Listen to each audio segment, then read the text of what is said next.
The sound of a gunshot echoed through the dusty streets of Redemption Creek, stopping Zara Donovan in her tracks as she clutched her 9-month-old daughter tightly to her chest. The year was 1871, and the Arizona Territory was no place for a young widow with a baby and no means to survive, yet here she was, desperate and running out of options. Zara had been traveling for 3 days, her once fine dress now coated with the rusty dust of the trail, her dark hair falling loose from what had once been an elegant arrangement. Little Emma whimpered against her shoulder, hungry and tired from their arduous journey. Their meager savings had dwindled to just a few coins jingling in Zara's pocket, not enough for another night at the boarding house or even a proper meal. "Hush now, sweet girl," Zara whispered, pressing her lips to her daughter's warm forehead.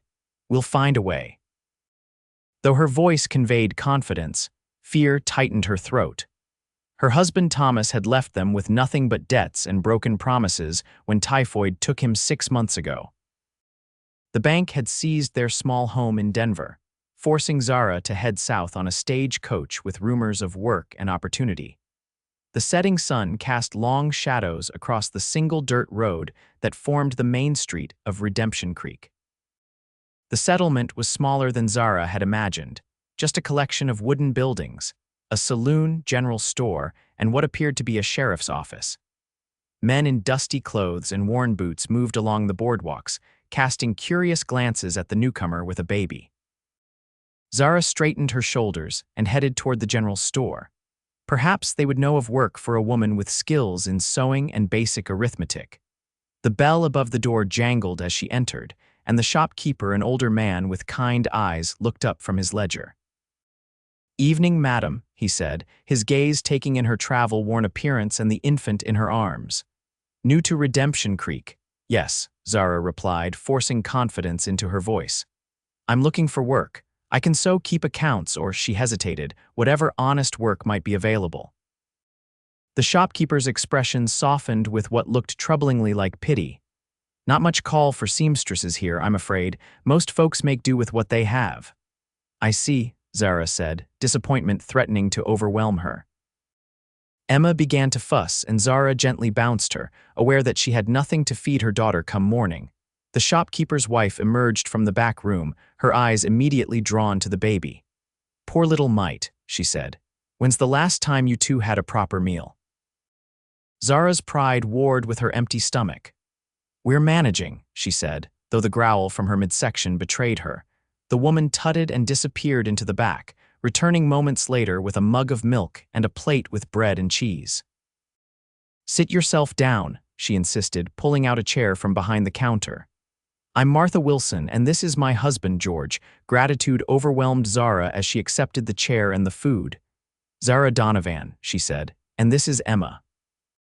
As Zara ate and fed small bits of softened bread to Emma, the Wilsons exchanged glances.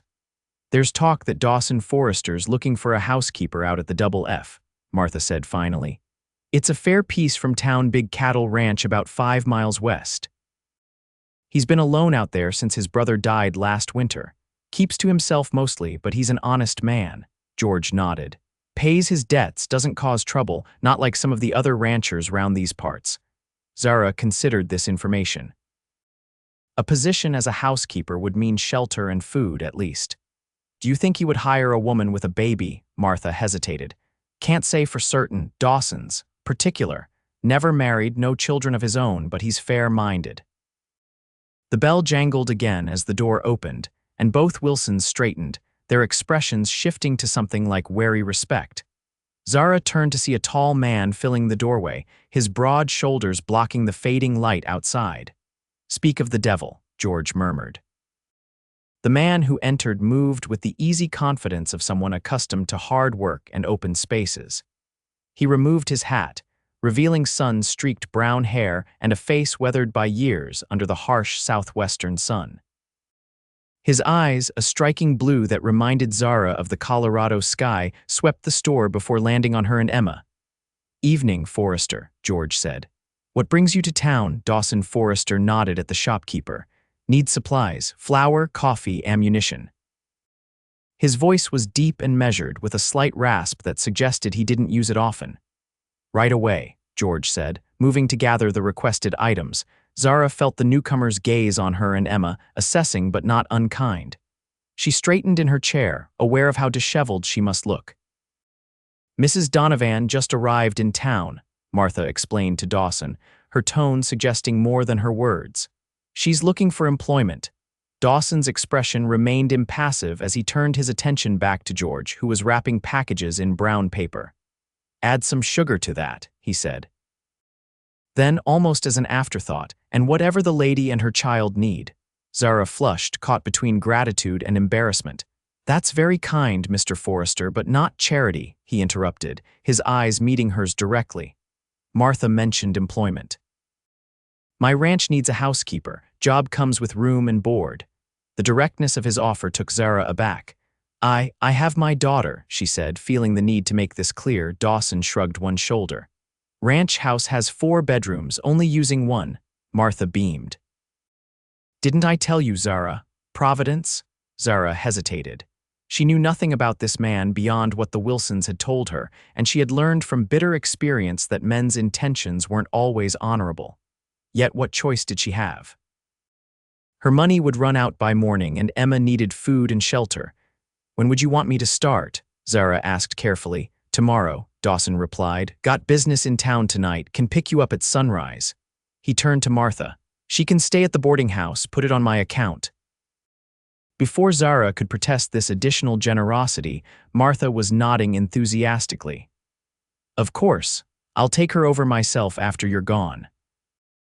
Dawson settled his hat back on his head, paid for his supplies plus additional funds that Zara suspected were far more than required for her room and necessities, and headed for the door. He paused with his hand on the latch. 6 sharp, he said to Zara. Don't like to waste daylight. And then he was gone, leaving Zara to wonder if she had just made a terrible mistake or found salvation for herself and Emma. The boarding house room was small but clean, with a narrow bed and a washstand. Martha had insisted on lending Zara a nightgown and promising to send over some clothing in the morning that her daughter had left behind when she married and moved to California. Dawson Forrester's a good man, Martha assured her as she prepared to leave. Bit rough around the edges, keeps to himself, but he won't harm you or the little one. His brother Jim was the sociable one, ran the ranch with him until the typhoid took him last year. Same as your husband, wasn't it? Zara nodded, surprised at how the mention of Thomas brought more relief than grief these days. Their marriage had been brief and largely unhappy, a hasty union when she found herself pregnant and alone at 19. Get some rest, Martha said kindly. You've got an early start. Alone in the quiet room, Zara bathed Emma in the basin and settled her to sleep in a makeshift bed fashioned from a drawer lined with blankets. As her daughter's breathing evened into sleep, Zara stared out the window at the stars visible above the town's low rooftops. What am I doing? She whispered to herself. Taking a position with a bachelor rancher miles from town went against every convention of propriety she had been raised with. Yet necessity had a way of reshaping one's principles. She would do whatever it took to provide for Emma, even if it meant living under the roof of a stranger, whose penetrating blue eyes had seen too much of her vulnerability in their first meeting. Dawn had barely broken when a knock at her door roused Zara from fitful sleep. Martha stood there with a bundle of clothing and a basket containing bread, cheese, and apples. He's waiting downstairs, Martha said. Man's punctual as sunrise. Zara dressed quickly in a borrowed calico dress that was a touch too large but clean and serviceable. She gathered her few possessions, wrapped Emma in a blanket, and descended to find Dawson Forrester waiting by the door, his tall frame seeming too large for the modest boarding house entryway. Morning, he said simply, taking her small carpet bag without asking. Wagons outside. The streets of Redemption Creek were silent as they made their way to a sturdy wagon hitched to 2 strong horses. Dawson helped Zara and Emma up onto the wooden seat, his hands respectful but impersonal, then loaded her bag into the back. They traveled in silence as the sun rose over the desert landscape. Emma, usually fussy in the mornings, seemed content to observe the changing scenery, her eyes wide at the sight of distant mountains and the occasional jackrabbit darting across their path. "Not much for talking," Dawson said after nearly an hour had passed. It wasn't quite a question. "I didn't want to disturb your thoughts," Zara replied, shifting Emma to her other arm. He nodded, accepting this. "Ranch is just beyond that ridge," he said, gesturing with his chin toward a distant rise. "Water's good there, better grazing land than it looks." Zara studied his profile as he spoke of his ranch. His features were strong, a straight nose, firm jaw shadowed with stubble, and those startlingly blue eyes beneath straight brows. Not handsome in the conventional sense that Thomas had been, but compelling in his rugged solidity. "How many cattle do you run?" she asked, genuinely curious about the operation that would be her new home. 300 head, he answered. "Small by some standards, but quality stock, building it back after losing some to rustlers last spring." His jaw tightened at this last part, "And it's just you managing all that." "Got 2 Hands brothers, Miguel and Luis Hernandez. Good men, live in the bunkhouse by the corral." He glanced at her. "They won't bother you." The implication was clear: she would be safe on his ranch, even as the only woman. Zara wasn't entirely convinced, but she appreciated his awareness of her concerns. They crested the ridge, and Zara's breath caught at the view below. A valley stretched out, greener than she had expected in this harsh country, with a creek cutting through it. Near the water stood a substantial log house, larger than she had imagined, with a broad porch and smoke curling from the stone chimney. Beyond it were corrals, a barn, and what she assumed was the bunkhouse Dawson had mentioned. "It's beautiful," she said honestly. Something that might have been pride flickered across Dawson's face. "Built the house myself," he said. "Took 3 years. Jim said I was crazy to make it so big, but I always figured." He trailed off, leaving whatever dreams he'd once harbored unspoken. As they approached the house, Zara noticed the details: neat flower beds, now overgrown but evidence that someone had once cared about making the place more than functional. Curtains at the windows, though they appeared faded and dusty, a rocking chair on the porch that looked as if it hadn't been used in years. Dawson brought the wagon to a stop in front of the house and helped Zara down, his hands strong and steady as they briefly encircled her waist. He stepped back immediately, as if the contact made him uncomfortable. "I'll show you where you'll be staying," he said, leading the way up the porch steps and opening the heavy wooden door. The interior of the ranch house was spacious but neglected. A large main room served as both parlor and dining area, with a stone fireplace dominating one wall. The furniture was solid but dusty, and the floors needed sweeping. Through a doorway, Zara glimpsed a kitchen with a cast iron stove and a wooden table. "Kitchen's through there," Dawson confirmed, following her gaze. "Bedrooms are upstairs, mine's at the end of the hall. You and the baby can have the one across from it, has a good view of the valley." He led her up a narrow staircase to a hallway with 4 doors. Opening the second one, he gestured for her to enter. The bedroom was spacious, with a large bed, a dresser, and a small table by the window. Like the rest of the house, it showed signs of neglect. A thin layer of dust covered the surfaces, and the bedding, while clean, was faded and worn. "Been empty since my mother passed," Dawson said. 5 years now." "I'm sorry for your loss," Zara said softly. The idea that he had maintained this room, unused for 5 years, spoke of a sentimentality she hadn't expected from the taciturn rancher. Dawson shrugged. She had a good life, made this place a home. He looked around the room as if seeing it through his mother's eyes. "Haven't had much time for housekeeping since Jim died. Too much work outside." Zara understood then what he needed: not just someone to cook and clean, but someone to restore the warmth that had once filled these rooms. "I'll do my best to help," she said simply. Dawson nodded, seeming satisfied. "I'll bring up your bag and some water so you can get settled. Kitchen's stocked, but not with much. Can make a list of what you need for town." Zara shifted Emma to her other arm, noting how the baby's eyes were drooping with tiredness. "Thank you, Mr. Forrester. We won't be a burden to you." A flicker of something, perhaps surprise, crossed his face. "Dawson," he corrected. "No need for formalities when it's just us." After he left, Zara sat on the edge of the bed, looking around at what would be their home for the foreseeable future. The room felt sad somehow, as if it had been waiting for someone to bring life back into it. She laid Emma down on the center of the bed, surrounding her with pillows to prevent her from rolling off, then went to the window. The view was indeed spectacular, rolling grassland extending to distant mountains, the creek winding like a silver ribbon through the valley, and cattle grazing peacefully in the distance. For the first time since Thomas's death, Zara felt a flicker of hope. Perhaps here, in this remote place with a man of few words, she and Emma might find safety and stability. Dawson returned with her carpet bag and a pitcher of water. "Need to check the herd," he said. "Back for dinner. Help yourself to whatever's in the kitchen."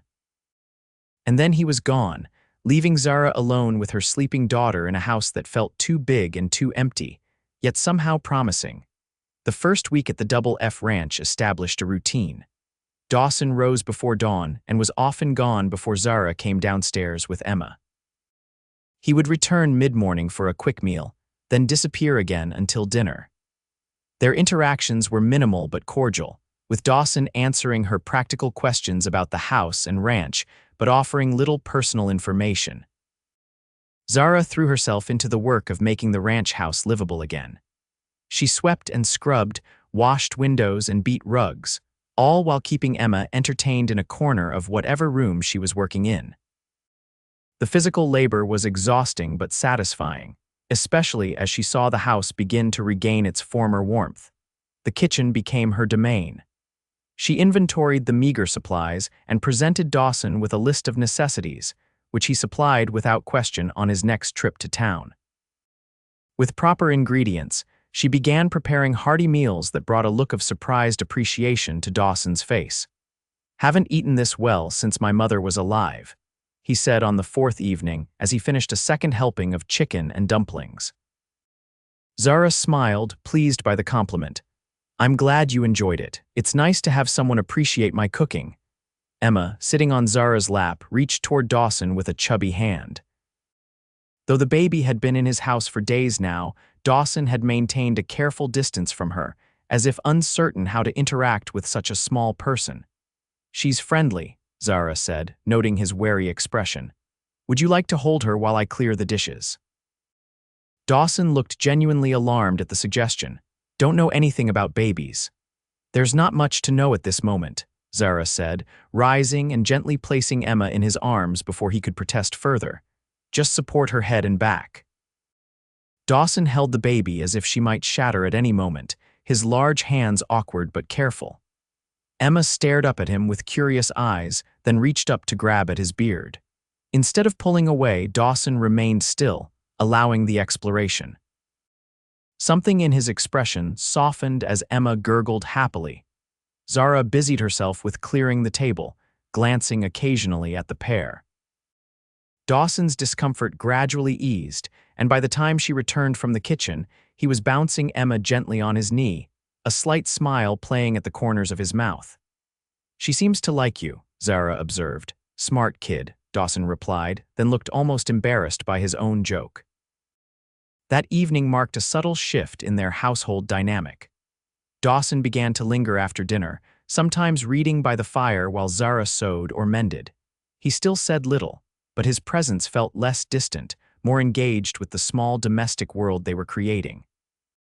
On Sunday morning, Zara was surprised to find Dawson still at the house after breakfast, dressed in a clean shirt and his least worn pair of pants. "No work today?" she asked, settling Emma on a blanket on the floor with a wooden spoon to play with. "Day of rest," he said.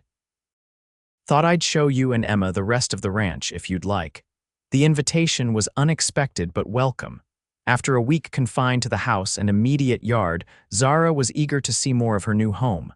"We'd love that," she said.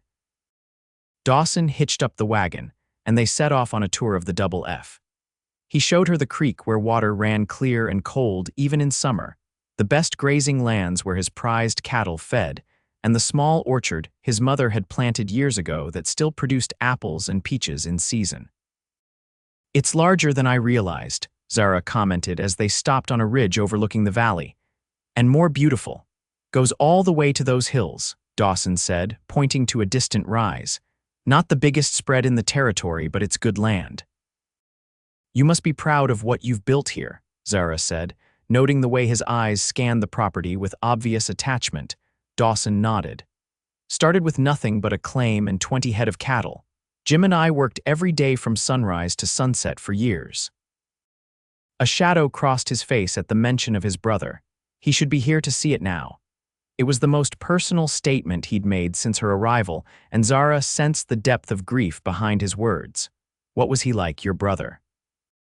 Dawson was quiet for so long that Zara thought he might not answer. Finally, he said, everything I'm not. Friendly, funny, good with people. Made friends everywhere he went.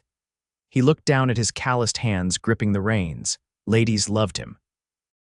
Zara could picture this other Forrester brother perhaps with the same blue eyes but a ready smile instead of Dawson's reserve. You must miss him terribly. Every day, Dawson acknowledged. He glanced at Emma, who was contentedly chewing on the edge of her blanket. Your husband been gone long. 6 months, Zara replied, though in truth I barely knew him even when he was alive. We were married just over a year when the typhoid took him. Dawson raised an eyebrow, silently inviting her to continue if she wished. It wasn't. Zara searched for honest but respectful words. It wasn't a love match. Thomas was charming and persuasive, and I was young and naive. When I found myself expecting Emma, he did the honorable thing and married me, but he wasn't made for family life. Always chasing the next opportunity, the next adventure. Left you with nothing, Dawson guessed, his tone suggesting this confirmed some previous assessment of Thomas Donovan's character. Zara sighed. He meant well, I think, just never could make his dreams match reality. She smoothed Emma's fine hair. He gave me her, though. For that, I'll always be grateful. They sat in companionable silence for a while, the vast landscape spread before them, before Dawson turned the wagon toward home. As they approached the ranch house, he said, the Hernandez brothers usually join me for Sunday dinner. Would that be all right? Zara was surprised by his consideration in asking. Of course, I'll set extra places. Miguel and Luis Hernandez proved to be respectful, good-humored men in their 30s who clearly held Dawson in high regard. They removed their hats upon entering the house and spoke softly in deference to the baby. Both were unmarried, sending much of their wages back to family in Texas. Miss Zara, this meal is a blessing, Miguel said as he finished his second helping of roast beef. The boss is lucky to have found you. Very lucky, Luis agreed with a smile. Before you came, we were worried he might poison himself with his own cooking. Dawson gave them a stern look that held no real heat. You two are welcome to cook for yourselves anytime. The brothers laughed, and Zara was struck by the easy camaraderie among the 3 men. It was clear they were more than employer and employees, they were a team, perhaps even friends in their reserved, masculine way. After the Hernandez brothers departed for the bunkhouse, Zara and Dawson sat on the porch watching the sunset paint the western sky in brilliant oranges and pinks. Emma had fallen asleep in Zara's arms, her small face peaceful in the fading light. They're good men, Dawson said, nodding in the direction the brothers had gone. They respect you, Zara observed. Dawson shrugged. Treat people fair, they do the same. He paused, then added, was worried they might leave after Jim died. Ranch wasn't the same. No one to talk to them, make them laugh. But they stayed, Zara said they'd promised Jim they'd look after me, Dawson admitted, a hint of embarrassment in his voice. Like I was the younger brother needing protection, not the other way around, Zara smiled at the thought. Dawson Forrester, with his tall frame and capable hands, didn't appear to need anyone's protection. Yet there was something touching about the loyalty between these men. Family isn't always blood, she said softly. Dawson looked at her then, his blue eyes searching her face as if seeing something new there. No, he agreed, it isn't. The weeks passed and summer gave way to early fall. The routine of ranch life suited Zara and Emma. The baby thrived in the fresh air and simple rhythms of country living, growing stronger and more active each day. She began pulling herself up on furniture and babbling a growing vocabulary of sounds that sometimes resembled words. Dawson remained reserved but gradually became more comfortable with their presence in his home. He no longer stiffened when Emma reached for him, and sometimes he would entertain her in the evenings, bouncing her on his knee or letting her play with his watch chain while he and Zara talked. These evening conversations became a highlight of Zara's days. Dawson, though not naturally talkative, proved to be thoughtful and knowledgeable about a wide range of subjects. He had educated himself through books, reading voraciously during the quiet winter months when ranch work slowed. Never had much formal schooling, he explained one evening as Zara expressed surprise at his familiarity with Shakespeare. But my mother believed in the value of books, taught Jim and me to read before we were 5. She sounds like a remarkable woman, Zara said. A fond smile softened Dawson's features. She was, toughest person I ever knew, followed my father out here when this was nothing but wilderness, helped him build the first cabin, shot a mountain lion that was after our chickens, delivered Jim herself when the nearest doctor was 2 days' ride away. I wish I could have known her, Zara said sincerely. Dawson's eyes met hers. She would have liked you. Strong women recognize each other. The compliment warmed Zara unexpectedly. It had been a long time since anyone had seen strength in her rather than vulnerability. As Zara became more familiar with the ranch's operations, she began taking on responsibilities beyond the house. She started a kitchen garden, reviving the plot Dawson's mother had once tended, and suggested improvements to the ranch's bookkeeping that Dawson implemented without argument. One afternoon in late September, Zara was hanging laundry in the yard when the sound of approaching hoofbeats made her look up. Dawson was returning earlier than usual, his horse moving at a swift trot rather than his customary unhurried pace. "Where's Emma?" he asked as he dismounted, his expression tense. "Napping upstairs," Zara replied, alarmed by his urgency. "What's wrong?" "Riders coming, 4 of them from the direction of the Blackwater Ranch." He strode toward the house, gesturing for her to follow. "Might be nothing, but Will Tucker's been making noise about water rights on the creek." Zara knew the name. Tucker owned the neighboring ranch to the north, and according to Miguel, had been trying to expand his holdings by pressuring smaller ranchers to sell. "Should I be worried?" she asked, following Dawson into the house. Dawson checked his revolver before returning it to his holster. "Probably just trying to intimidate, but stay inside with Emma until they're gone." Zara nodded, her heart racing as she hurried upstairs to check on her daughter. Emma was still sleeping peacefully, unaware of any potential danger. Zara stood by the window, watching as 4 riders approached the house at a leisurely pace that somehow seemed more menacing than a gallop. Dawson stood on the porch, his stance casual but alert as the men reined in their horses in front of the house. From her vantage point, Zara could see that the leader was a heavy-set man with a florid face and expensive clothing. Will Tucker, she presumed. "Forrester," Tucker called, his voice carrying through the open window. "Thought we should have a neighborly chat about that dam you're building." "Not building a dam, Tucker," Dawson replied evenly. "Just shoring up the bank where spring floods washed it out." "Looks like a dam from my property," Tucker insisted. "Affecting water flow to my south pasture. Creek runs through both our properties," Dawson said. "You're welcome to come see the work, nothing that would divert your water." Tucker shifted in his saddle, clearly not interested in Dawson's reasonable explanation. "Been thinking it's time you considered selling this place, Forrester. Can't be easy running it alone since your brother passed." Dawson's posture stiffened slightly, but his voice remained steady. "Not interested in selling. Not now, not ever." One of Tucker's men, younger, with a mean set to his mouth, leaned forward. "Heard you got a woman living here now," he said. "That true, Forrester? Finally found someone desperate enough to put up with you?" Zara tensed at the crude implication, but Dawson didn't rise to the bait. "My housekeeper and her child are none of your concern," he said coldly. Tucker laughed, an unpleasant sound. "Housekeeper, is it? That what they're calling it these days?" Dawson took a step forward, his hand nowhere near his gun but his intention clear. "You've said your piece about the creek, Tucker. I've given you my answer, now get off my land." For a tense moment, Zara thought Tucker might refuse. The younger rider's hand hovered near his pistol, and she held her breath. But Tucker evidently decided against pushing further today. "Think about my offer, Forrester," he said as he wheeled his horse around. "Won't stay open forever." As the riders departed, Zara hurried downstairs to find Dawson still standing on the porch, watching until the men disappeared from view. "Are they gone?" she asked, coming to stand beside him. Dawson nodded, his jaw tight. "For now." What did they really want?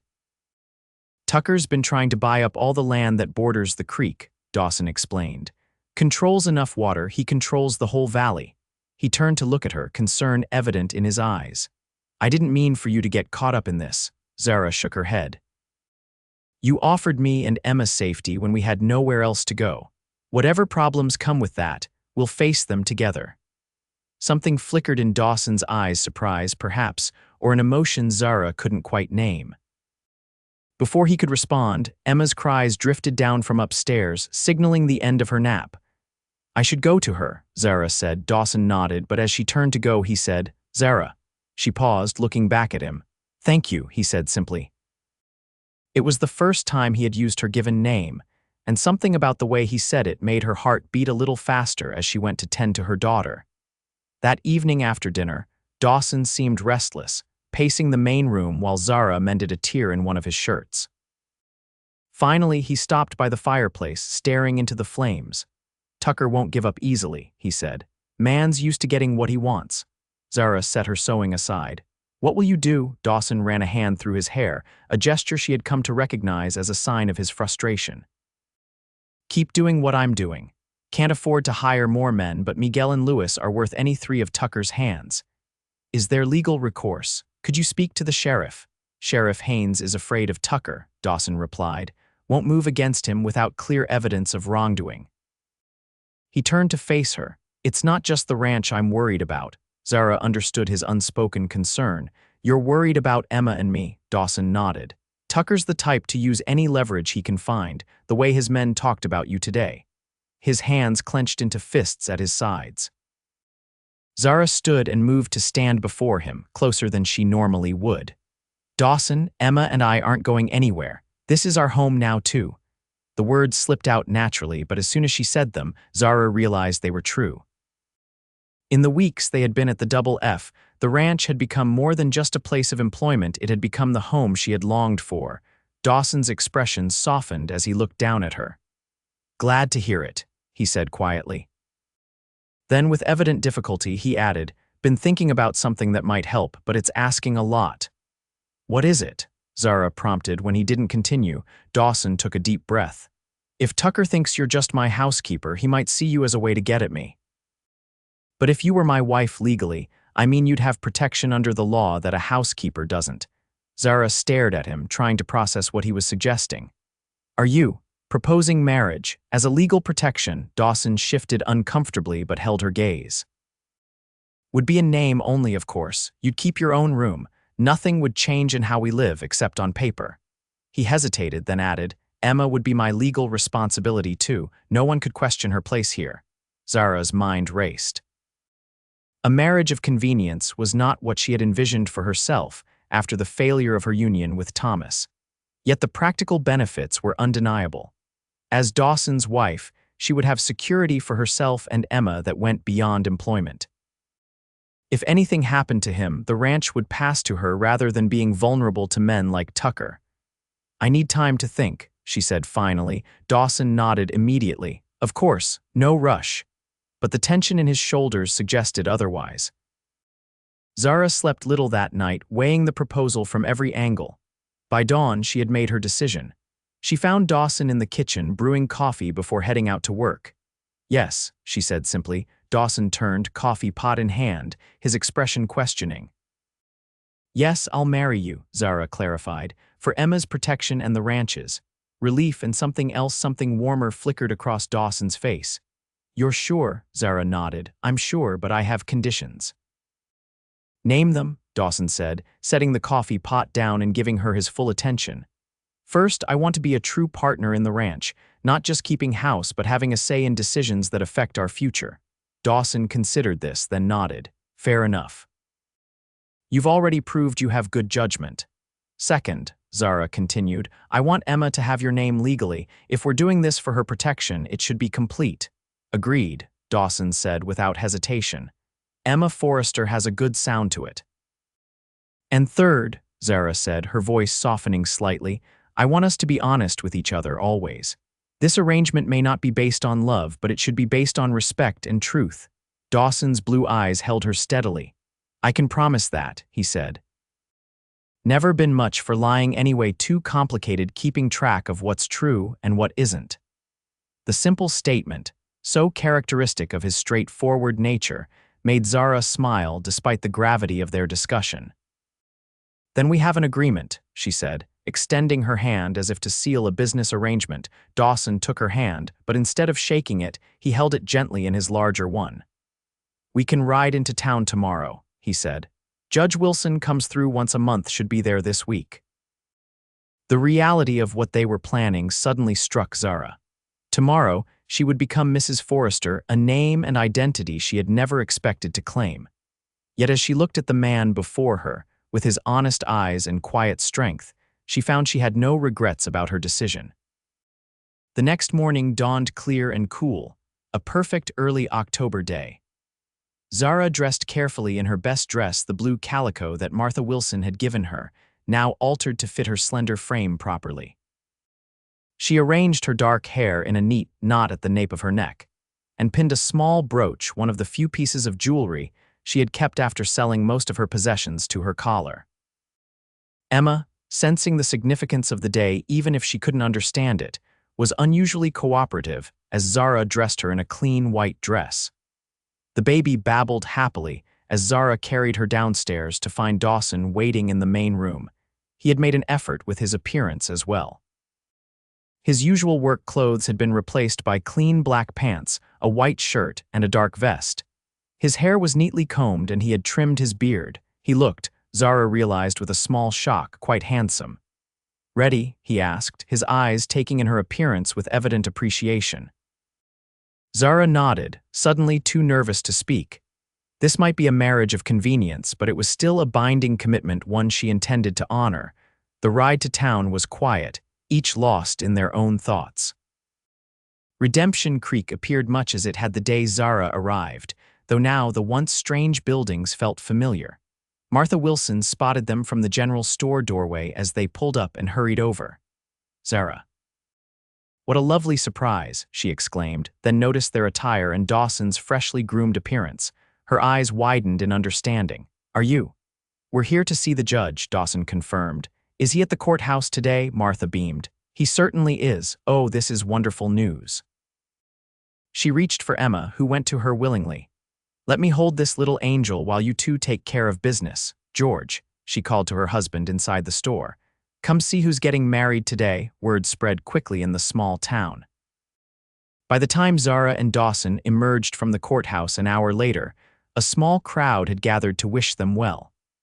The simple ceremony had been brief but dignified, with the judge's wife and George Wilson serving as witnesses. Dawson had provided a simple gold band that had belonged to his mother, sliding it onto Zara's finger with hands that were steadier than she expected. Take care of her, Forrester, George said, clapping Dawson on the shoulder. You've got yourself a fine woman there.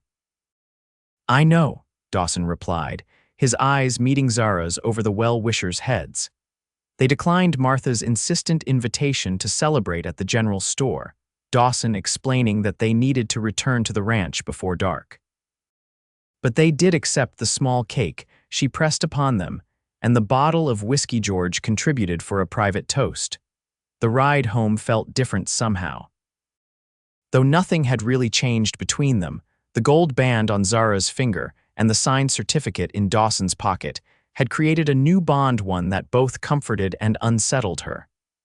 Emma asleep?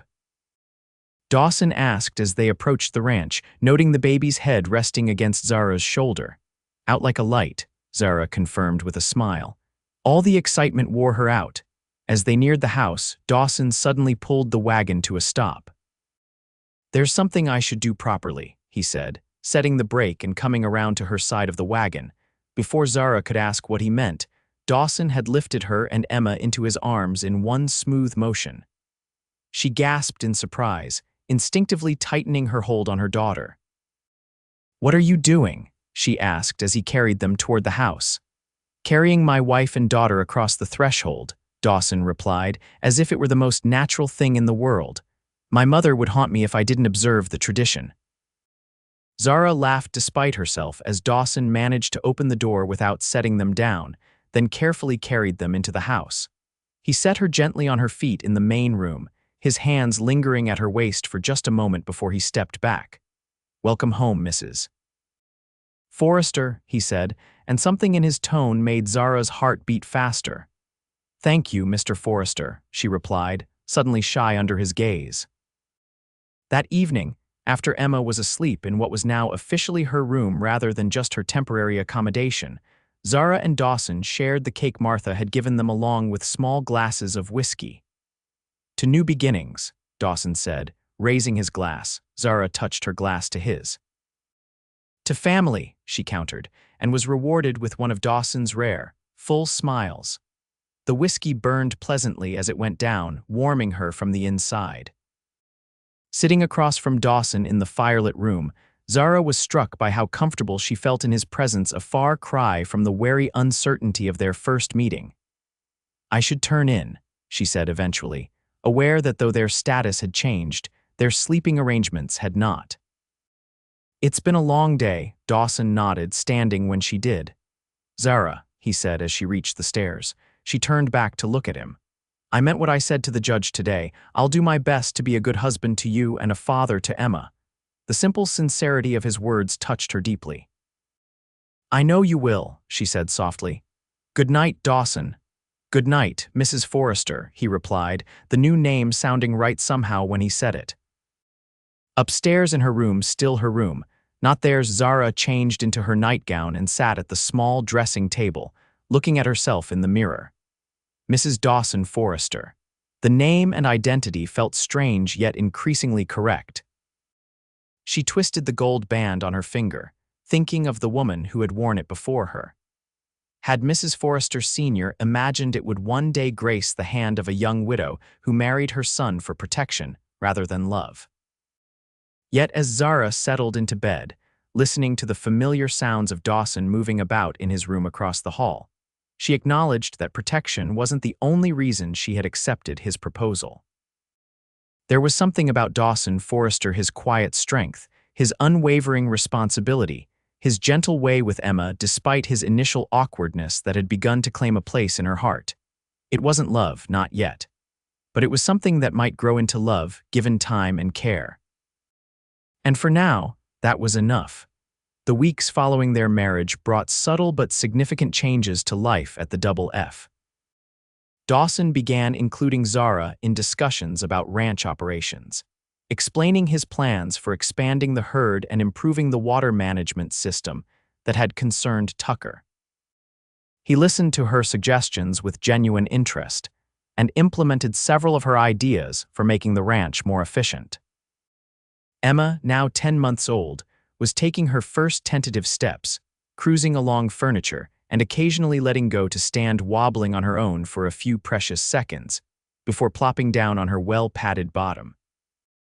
Her vocabulary expanded to include recognizable versions of mama, and to Zara's surprise and Dawson's poorly concealed delight, Dada, whenever he entered the room. The first time it happened, over breakfast on a crisp November morning, Dawson froze with his coffee cup halfway to his lips. Did she just? He asked, his eyes wide with something like wonder. Zara smiled at his expression. She did. She's been working on it for a few days now. I think she's decided you qualify for the title. Dawson set his cup down carefully, as if afraid any sudden movement might break the spell. Emma, sitting in the high chair Dawson had crafted for her, reached pudgy arms toward him. Dada. She repeated more insistently. With a gentleness that never failed to move Zara, Dawson lifted Emma from her chair and settled her on his knee. Good morning to you too, Miss Emma, he said, his voice gruff with emotion. Zara busied herself with clearing the breakfast dishes, giving Dawson a moment to collect himself. When she returned from the kitchen, he was showing Emma his pocket watch, letting the baby press the button that opened the case to reveal the ticking mechanism inside. My father gave me this when I turned 18, he explained, though Emma was far too young to understand. Said a man should know the value of his time. Someday it'll be yours. The simple statement, the casual assumption that Emma was now part of a legacy stretching back generations, brought tears to Zara's eyes. In just a few months, Dawson had gone from a wary stranger to a man who considered her daughter his own, worthy of his family's heirlooms and history. As November progressed toward Thanksgiving, Zara noticed Dawson spending more time in the barn after dinner, often returning to the house with sawdust clinging to his clothes. When she questioned him, he simply said he was working on something and changed the subject. Her curiosity was satisfied on Thanksgiving morning when she came downstairs to find Dawson placing a beautiful wooden rocking horse in the center of the main room. The craftsmanship was exquisite. The horse's mane and tail were carved in flowing detail, the rockers perfectly balanced, and the saddle padded with soft leather. "Dawson, it's beautiful," Zara exclaimed, running her hand over the smooth wood. "When did you find time to make this?" Dawson shrugged, but she could see he was pleased by her reaction. Had the idea after Emma started trying to walk, figured she could use something to hold onto that moves a bit. He looked suddenly uncertain. "Do you think she'll like it?" "She'll love it," Zara assured him. "It's the most thoughtful gift anyone has ever given her." Emma, when brought downstairs and introduced to her new toy, confirmed Zara's prediction. With Dawson's help, she sat on the horse, her small hands gripping the polished wooden handles. Her squeal of delight when Dawson gently set the horse rocking brought matching smiles to both adults' faces.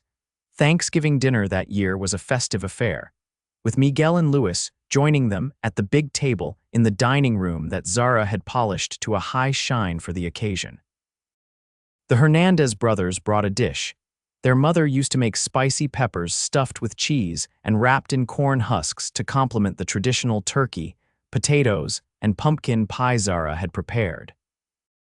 As they sat around the table, enjoying the abundant meal and easy conversation, Zara was struck by how different this Thanksgiving was from the previous year, when she had been alone with a newborn in a small rented room in Denver, wondering how she would feed herself the next day, let alone provide a holiday meal. "Before we eat," Dawson said, surprising everyone by breaking his usual reserve, "I'd like to say something." He cleared his throat, evidently uncomfortable with public speaking but determined to continue. "This past year brought changes I never expected, some hard, like losing Jim, and some." His eyes met Zara's across the table, some that turned out to be blessings I didn't know to ask for. Miguel and Louis nodded in agreement, their expressions warm as they looked at Zara and Emma.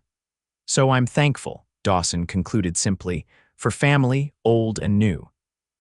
And for good friends who stuck by me through the hard times." He raised his glass. "To family and friends." "To family and friends," the others echoed, and Zara felt a warmth that had nothing to do with the roaring fire or the good food. This was what home felt like, this sense of belonging, of being valued not for what she could provide but for who she was.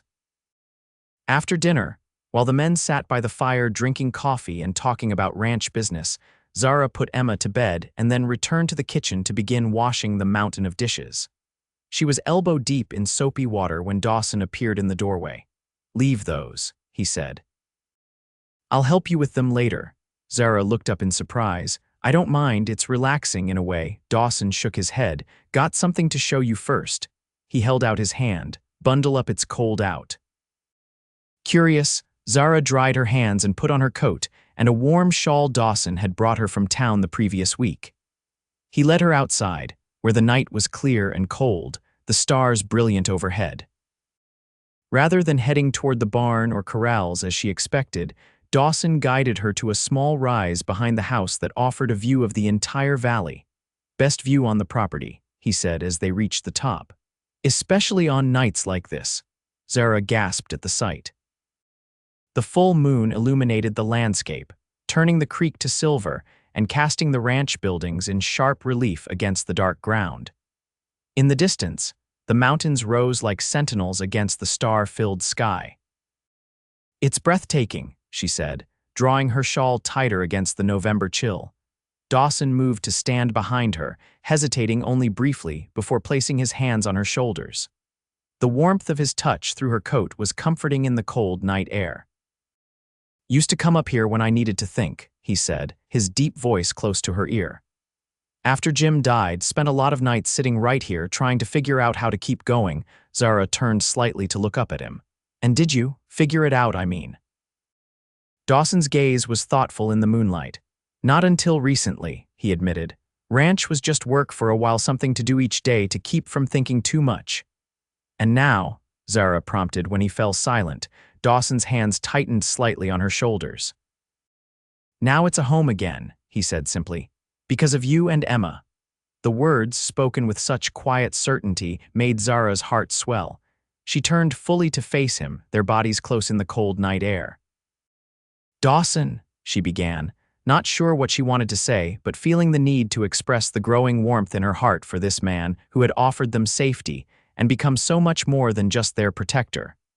But Dawson spoke first. I know this marriage wasn't what either of us planned, he said, his voice low and serious. Started as a practical arrangement, but I find myself. He paused, seeming to search for the right words. I find myself wishing for more than practicality between us. Zara's breath caught at the raw honesty in his voice. What are you saying? She asked, though she thought she knew had perhaps been hoping for this moment without fully admitting it to herself. Dawson's hands moved from her shoulders to gently frame her face. I'm saying I care for you, Zara. More than I expected to, more than just as Emma's mother or my partner in running the ranch. His thumbs brushed her cheeks with exquisite gentleness. I'm saying I want this to be a real marriage in every way, but only if that's what you want too.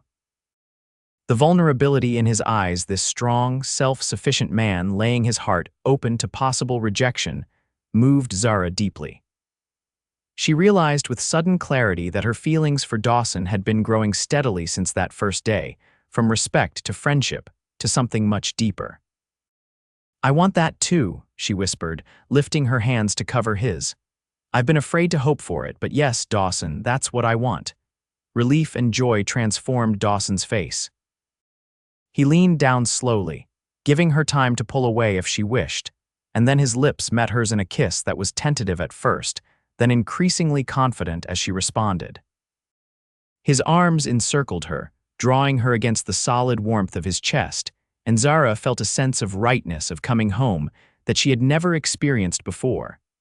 When they finally broke apart, both breathless, Dawson rested his forehead against hers. Been wanting to do that since the day you agreed to marry me, he confessed. Zara smiled, her heart light with newfound happiness. Why did you wait so long? Dawson's answering smile was rueful. Wanted to be sure you wouldn't feel obligated. That you were choosing me, not just accepting me out of necessity. The consideration behind his restraint only confirmed what Zara already knew, that Dawson Forrester was a good man, the kind who put others' needs before his own. The kind of man she was proud to call her husband. Hand in hand, they walked back to the house that was now truly their home, not just a place where they both lived. At the door, Dawson paused, looking down at her with a question in his eyes. Your room or mine? He asked quietly. Zara squeezed his hand. Ours, she corrected him, and led her husband upstairs to begin their life together in earnest. Winter settled over the Double F Ranch, bringing shorter days and long, cozy evenings by the fire. The physical aspect of Dawson and Zara's marriage flourished alongside the emotional bond that had been growing between them for months. Their nights together were tender and passionate, a mutual discovery that left them both wondering how they had managed to sleep apart for so long. By day, they continued to work as partners in running the ranch. Dawson taught Zara to ride, a skill she had never mastered in her city upbringing, and she proved to be a quick study, soon able to accompany him on short trips around the property. She took over the ranch accounts completely, implementing a more organized system that gave them a clearer picture of the ranch's finances. Emma thrived in the loving household, growing stronger and more adventurous each day.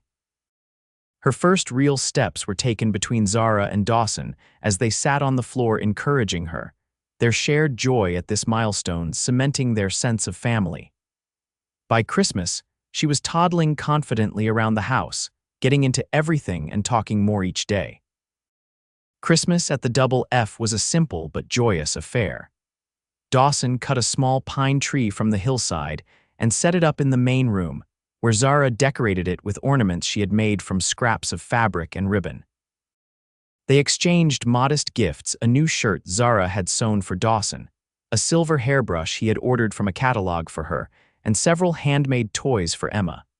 The Hernandez brothers joined them for Christmas dinner, bringing gifts for Emma and news from town. According to Lewis, Will Tucker had been notably quiet since learning of Dawson and Zara's marriage. The legal protection Dawson had hoped the marriage would provide seemed to be working, at least for now. January brought heavy snow that kept them largely confined to the ranch house. Dawson used the enforced downtime to make repairs he had been postponing, while Zara caught up on sewing and began planning a vegetable garden for the spring. In the evenings, they would read together by the fire, sometimes from Dawson's collection of Shakespeare or other classics, sometimes from the newspapers that arrived sporadically from town. It was during one of these peaceful evenings in early February that Zara decided to share the news she had been suspecting for several weeks. "Dawson," she said, setting aside her sewing, "there's something I need to tell you." Dawson looked up from the book he had been reading aloud to Emma, who had fallen asleep on his lap. His expression was immediately concerned. "Something wrong?" Zara shook her head, a smile spreading across her face. "Not wrong at all. I'm going to have a baby." Dawson stared at her for a long moment, as if processing her words. Then, carefully shifting Emma to the sofa beside him, he crossed the room in 2 long strides and knelt before Zara's chair, taking her hands in his. "You're sure?" he asked, his voice hushed with wonder. Zara nodded. "Pretty sure. The baby should come in late summer, I think." Dawson's face broke into a smile of such pure joy that it brought tears to Zara's eyes. He pressed his forehead to their joined hands for a moment, overcome with emotion, then looked up at her with eyes shining. "Thank you," he whispered, then placed a gentle hand on her still flat stomach. "A baby, our baby." Zara covered his hand with hers. "Our baby," she confirmed. "Emma's little brother or sister." Dawson stood, pulling Zara to her feet and into a careful embrace, as if she had suddenly become fragile. "Are you feeling well? Do you need anything? Should I ride for the doctor?" Zara laughed at his sudden flood of concern. "I'm fine, Dawson. Women have been having babies since the beginning of time, and it's much too early to need a doctor." Dawson didn't look entirely convinced. "My mother always said men are useless during a pregnancy, but I want to help however I can." "Just keep doing what you've been doing," Zara assured him. "Being a wonderful husband and father." Dawson kissed her then, tenderly at first, then with increasing passion until they were both breathless. "I love you, Zara Forrester," he said against her lips. "Have for a while now, but didn't know how to say it." Zara's heart soared at the words she had been hoping to hear. "I love you too," she replied. "So much." That night, as they lay together in their bed, Dawson's hand resting protectively over her abdomen, Zara reflected on how completely her life had changed in less than a year. From desperate widow to beloved wife and mother, from homeless to mistress of a thriving ranch, the transformation seemed almost miraculous. "What are you thinking about?" Dawson asked, his voice drowsy in the darkness. "How fortunate I am," Zara replied honestly. "How close I came to never finding you." Dawson pulled her closer. "I'm the fortunate one," he corrected. "Never thought I'd have this: a wife, children, a real family. After Jim died, figured I'd just be alone with the ranch until I got too old to work it." "And now," Zara prompted. "Now I have everything that matters," Dawson said simply. "And I plan to cherish it every day." Spring came early to the valley that year, bringing fresh green growth and new activity to the ranch. Dawson hired 2 additional hands to help with the increased workload of calving season, allowing him to spend more time close to home as Zara's pregnancy progressed. Emma, now 15 months old and talking in short sentences, became fascinated with the idea of a baby in her mother's growing belly. She would pat Zara's stomach gently, saying "baby" with solemn concentration, then dissolve into giggles when she felt a kick in response. In April, they received unexpected visitors. Zara was in the kitchen preparing dinner when she heard the sound of approaching horses. Looking out the window, she saw 4 riders approaching, but unlike Tucker's intimidating visit the previous fall, These men rode at an easy pace and without weapons prominently displayed. "Dawson," she called, "there are riders coming." Dawson entered from the main room where he had been playing with Emma. He glanced out the window, his expression wary but not alarmed. "Stay inside," he said, heading for the door. "Probably just passing through, but no need to take chances." Zara watched from the window as Dawson walked out to meet the approaching men. To her surprise, he stopped halfway to the gate, then broke into a stride, his hand extended in greeting to the lead rider. The man, tall and lean with dark hair, dismounted and clasped Dawson's hand warmly before pulling him into a brief embrace. Curiosity overcame caution, and Zara picked up Emma and went to the door, staying on the porch but ready to hear what was happening. "Didn't expect to see you before summer," Dawson was saying, his tone warm with genuine pleasure. "How's the drive going?" "Ahead of schedule," the dark-haired man replied. "Good weather and no trouble with rustlers this year." He glanced toward the porch, noticing Zara and Emma for the first time. "Looks like you've had some changes since I saw you last, Forrester." Dawson turned, beckoning Zara forward.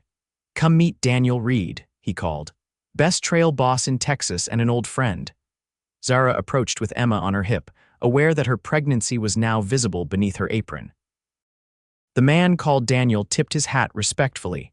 "Madam," he said, "Daniel Reed, known this stubborn fellow since we were both greenhorns working cattle in Texas." "Zara Forrester," she replied with a smile, "and this is Emma."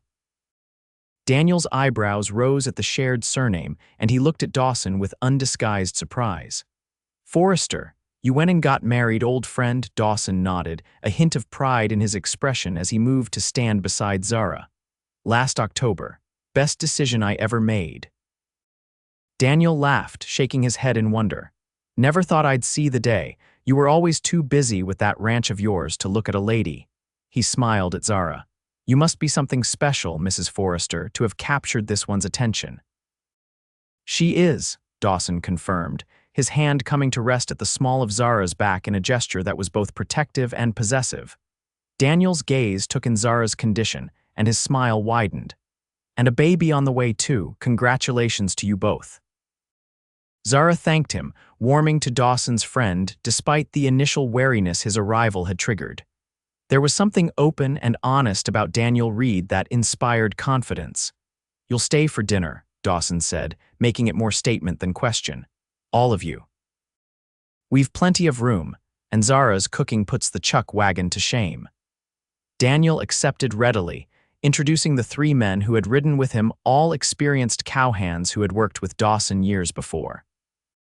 They settled the horses in the corral and washed up at the pump, while Zara hurried back to the kitchen to add more potatoes to the stew and mix another batch of biscuits. Dinner was a lively affair, with Daniel regaling them with stories of the cattle drive from Texas and news of mutual acquaintances Dawson hadn't seen in years. Emma, normally shy with strangers, took an immediate liking to Daniel, eventually abandoning her own chair to climb onto his lap. "She has good taste in men," Daniel commented, bouncing the little girl on his knee. "Takes after her mama in that regard." Zara caught Dawson's eye across the table, sharing a private smile at the assumption that Emma was their biological child.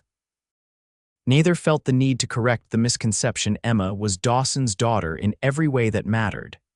After dinner, while the other riders retired to the bunkhouse with Miguel and Lewis, Dawson and Daniel sat on the porch with coffee, catching up more privately. Zara put Emma to bed, then joined them, settling into the chair beside Dawson's. "I was just telling Dawson," Daniel said, "there's a buyer in California offering top dollar for prime breeding stock. I'm heading that way after we deliver this herd to the railhead. Could take some of your Herefords along if you're interested in selling." Dawson looked thoughtful. "Could be a good opportunity," he agreed. "Ranch needs capital for improvements, especially with the family growing." Daniel nodded, his expression turning serious. "Heard about trouble with Will Tucker," he said. "Man's got a reputation all the way to Texas now." Dawson's jaw tightened. "Been quiet lately, but I don't trust it. Tucker's not the type to give up on what he wants." "Which is your land," Daniel concluded, "for the water rights." "And control of the valley," Dawson confirmed. He's bought out 3 smaller ranches in the past year, all along the creek. Daniel took a slow sip of his coffee. Might be good to have some extra cash on hand then, in case things get difficult. Zara listened to the exchange with growing concern. Though Tucker hadn't bothered them since learning of their marriage, the threat he represented hadn't disappeared. The prospect of a significant cash influx from selling some of Dawson's prized breeding stock seemed like prudent planning. "I think Daniel's right," she said, entering the conversation. "We should consider the opportunity." Dawson glanced at her, clearly pleased by her input. "I'll ride out tomorrow and select some animals," he decided. "Not too many want to keep the core breeding program intact, but enough to make it worthwhile." Daniel grinned. "Always knew you were smart, Forrester. Now I see you're smart enough to listen to your wife too." The men continued discussing logistics while Zara's thoughts drifted to the future. The baby would arrive in just a few months, bringing new joy but also new responsibilities. Building their financial security now seemed more important than ever. The next morning, Dawson and Daniel rode out early to inspect the herd and select animals for the California buyer. Zara busied herself with household tasks, Emma playing contentedly at her feet as she folded laundry. The peaceful domestic scene was interrupted by the sound of approaching riders, more than just Dawson and Daniel returning. Zara moved to the window, her heart sinking when she recognized Will Tucker at the head of a group of 6 men, including the young troublemaker who had made crude comments during their previous visit.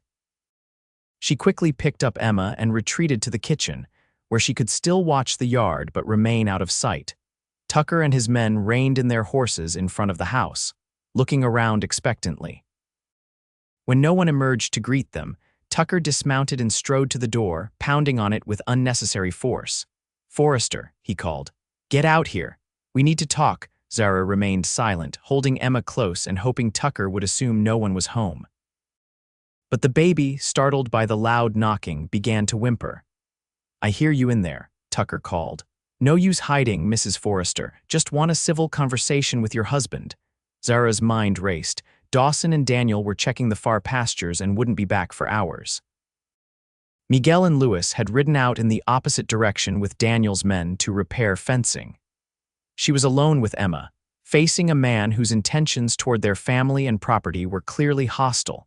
Taking a deep breath, Zara set Emma on her hip and moved to the front door. She wouldn't cower in her own home. Opening the door, she stood framed in the doorway but didn't step onto the porch. "Mr. Tucker," she said, keeping her voice steady. "My husband isn't here. He's out checking the herd and won't be back until this afternoon." Tucker's florid face registered disappointment, then calculation. Well now, that's unfortunate timing, had a business proposition for him. He removed his hat with exaggerated courtesy. "Perhaps I could wait, or leave a message." "I handle the ranch accounts and partnerships," Zara said, drawing herself up to her full height. "If it's a business matter, you can discuss it with me." Tucker's eyebrows rose and several of his men exchanged smirks. "That's so. Forrester lets a woman make business decisions." "My husband and I are partners in all aspects of the ranch," Zara replied calmly. "Now, what is this proposition?" Tucker studied her for a moment, then seemed to decide to proceed. "Simple enough. I'm still interested in buying this property. Prepared to offer more than it's worth, 50% more than market value." "The double F isn't for sale," Zara said firmly. "Not at any price, as I'm sure my husband has told you." Tucker's expression hardened. "Everything has a price, Mrs. Forrester, especially with a baby on the way." His gaze dropped pointedly to her swollen abdomen. "Might want to reconsider what's best for your family. Ranching's a hard life and accidents happen." The thinly veiled threat sent a chill down Zara's spine, but she kept her expression neutral. "Is that all, Mr. Tucker?" "Because Emma needs her nap and I have work to do." Tucker replaced his hat, his mouth twisting into an unpleasant smile. "Just think about it. Offer won't stay open forever." He turned to go, then paused. "Oh, and congratulate your husband on his new partnership with Daniel Reed. Shipping cattle to California's a risky business these days. All sorts of problems can arise on the trail." Zara's blood ran cold at the implication that Tucker somehow knew about the deal Dawson and Daniel had just discussed the previous evening. Either he had spies among their workers, or he had been having the ranch watched. "Good day, Mr. Tucker," she said, closing the door firmly and turning the key in the lock. Through the window, she watched Tucker and his men ride away, their unhurried pace somehow more menacing than if they had galloped off. Only when they had disappeared from view did she allow herself to sink into a chair, her legs suddenly weak with delayed fear. Emma, sensing her mother's distress, patted Zara's face with small hands. "Mama's sad?" she asked, her brow furrowed with concern. Zara hugged her daughter close. "No, sweetheart, Mama's just thinking." And she was thinking about how to protect their home and family from a man who clearly wouldn't take no for an answer. When Dawson and Daniel returned late that afternoon, Zara immediately told them about Tucker's visit. Dawson's expression darkened with each detail, particularly the reference to the California deal that shouldn't have been common knowledge. "He's having us watched," Daniel concluded, echoing Zara's earlier thought. "Or he's got someone feeding him information." Dawson paced the main room, his anger evident in the tight set of his shoulders. "Threatening my family," he muttered. "Man's gone too far." "What will you do?" Zara asked, concerned by the dangerous glint in her husband's eyes. Dawson stopped pacing, his decision apparently made. "Going to see Sheriff Haynes tomorrow. Tucker's moving from business pressure to outright threats. That's something even Haynes can't ignore." Daniel nodded approvingly. "Good first step. Get the law involved, create a record of the threats." "And then," Zara prompted. "Then we proceed with the California deal," Dawson said firmly. "But carefully. Need to be prepared for trouble." That night, after Daniel had retired to the guest room and Emma was asleep, Dawson held Zara close in their bed, his hand protectively covering the swell of their unborn child. "I won't let anything happen to you or the children," he promised, his voice low and fierce in the darkness. "This ranch is our home, our future. No one's going to take it from us." Zara pressed closer to his solid warmth, drawing strength from his determination. "We'll face it together," she said. "Whatever comes." Dawson's lips found hers in a tender kiss that deepened with shared emotion. "Together," he agreed. "Always." The next morning, Dawson rode into Redemption Creek with Daniel, intending to file a formal complaint against Tucker for threatening his family. They returned mid-afternoon, their expressions grim. "Sheriff Haynes says he can't do anything without proof," Dawson reported, frustration evident in his voice. "Says it's just Tucker's word against yours, and Tucker claims he was only making a legitimate business offer." Zara felt a surge of indignation. "He threatened our family. He as much as said accidents happen to people who don't cooperate with him." "Haynes says that's not specific enough to constitute a threat," Daniel explained, his disgust with the sheriff's position clear. "Claims Tucker's entitled to point out the dangers of ranch life to a pregnant woman." Dawson slammed his fist against the table, making the cups jump. "Haynes is in Tucker's pocket, just like half the county, won't move against him without irrefutable evidence." Zara placed a calming hand on her husband's arm. "Then we'll have to protect ourselves," she said practically, "and be smarter than Tucker." Daniel nodded approvingly. "Your wife thinks like a tactician, Dawson. We need a strategy, not just reaction." Over the next few days, they developed a plan for moving the selected cattle to California. Rather than joining Daniel's main drive to the railhead, they would take a smaller, less obvious route directly west. Miguel and Lewis would accompany the animals, along with two of Daniel's most trusted men. Dawson would remain at the ranch to protect Zara and Emma. "Don't like sending others to do my work," Dawson admitted the night before the cattle were to leave. "But can't leave you and Emma, especially not now." Zara, who had been brushing her hair at the dressing table, set down the brush and went to him, taking his hands in hers. "Your place is here," she agreed. "We need you more than the cattle do." Dawson pulled her gently into his lap, mindful of her advancing pregnancy. "When did I get so blessed?" He murmured against her hair. "A year ago, I was just existing day to day. Now I have everything worth fighting for."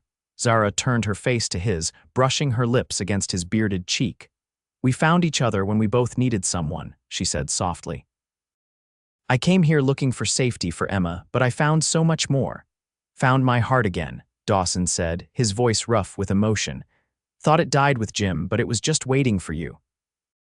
Their lips met in a kiss that conveyed all the love and commitment that had grown between them, a bond forged first from necessity, but transformed into something precious and enduring. The cattle departed at dawn the next day, Miguel and Louis proudly leading the small herd of prime Herefords that would, with luck, bring a substantial return to secure the ranch's future. Daniel and his remaining men continued north with their larger herd, promising to check on the progress of the Double F cattle when they reached California. Spring progressed into early summer, bringing longer days and increased activity around the ranch. Dawson hired additional hands to replace Miguel and Louis temporarily, but he was careful about who he brought onto the property, wary of Tucker's influence. Zara's pregnancy advanced without complications, her body growing heavier as the baby within became more active. Emma thrived in the warm weather, following Dawson around the yard as he worked on ranch tasks close to home, helping him with childish enthusiasm that often resulted in more work but brought a smile to his face nevertheless. She had fully accepted him as her father, running to him with skinned knees or exciting discoveries with the same confidence she showed with Zara. In late June, a letter arrived from Miguel, sent from a town in western Nevada. The cattle were healthy and making good progress, with no trouble encountered so far. The news brought relief to both Dawson and Zara, who had been anxiously awaiting word. "Should reach California by mid-July if all goes well," Dawson said, folding the letter carefully. Miguel says the buyer's agent confirmed the meeting in Sacramento. "And the baby should arrive by early August," Zara added, resting a hand on her substantial belly. Perfect timing. Their peaceful routine was disrupted again in early July by an unexpected visit from Sheriff Haynes. Dawson was checking the irrigation system near the house when the sheriff rode up alone, his expression unusually serious. "Forrester," he called, dismounting stiffly. "Need a word." Dawson straightened, his demeanor cautious as he approached the lawman. "Sheriff, what brings you out this way?" Haynes removed his hat, running a hand through thinning hair. "Official business, I'm afraid. Complaint's been filed against you." Dawson's eyebrows rose in disbelief. "Complaint for what?" Cattle rustling, Haynes said, looking uncomfortable but determined. "Will Tucker claims you've stolen 20 head from his south pasture. Says he has a witness who saw your men moving Blackwater Ranch cattle across the territory line." Dawson's face hardened with anger. "That's a damn lie and you know it, Haynes. I've never stolen so much as a calf in my life." "I'm just doing my job," Haynes insisted. "Tucker's demanding I investigate, says the stolen cattle were part of a shipment headed to California," understanding dawned on Dawson's face. "So that's his game," he said grimly. "Trying to interfere with my legitimate business by throwing around false accusations." "I'll need to see your bill of sale for the cattle you sent west," Haynes said, "and brand records." "Fine," Dawson agreed tersely. "Come up to the house. I keep all ranch records there." Zara was in the kitchen preparing lunch when Dawson entered with Sheriff Haynes. One look at her husband's face told her something was wrong. "Sheriff," she acknowledged with a nod, wiping her hands on her apron. "Is everything all right?" "Tucker's accused me of rustling," Dawson explained briefly. "Need to show Haynes our records for the California shipment." Zara's eyes widened, but she quickly composed herself. "Of course, they're in the desk drawer in the study." While Dawson retrieved the documents, Zara offered the sheriff a cup of coffee, which he accepted with evident relief. "Appreciate that, Mrs. Forrester. Hot ride out here." Zara studied the lawman as he sipped his coffee. Sheriff Haynes wasn't an evil man, she decided, just a weak one, too easily influenced by power and money. Perhaps he could be appealed to on a human level. "Sheriff," she began, keeping her voice conversational, "you've lived in this county a long time, haven't you?" Haynes nodded. "Born here." "Seen it change plenty over the years." "Then you knew Dawson's parents, his brother Jim." "Good people," Haynes acknowledged. "Salt of the earth types. Jim was always friendly to everyone in town." "And my husband," Zara pressed gently. "Has he ever given you reason to think he'd be the type to steal from others?" Haynes looked uncomfortable, avoiding her direct gaze. "No, can't say that he has. Forrester's always been honest in his dealings." Yet you're here investigating him based solely on the word of Will Tucker, a man who has openly coveted this ranch and threatened our family."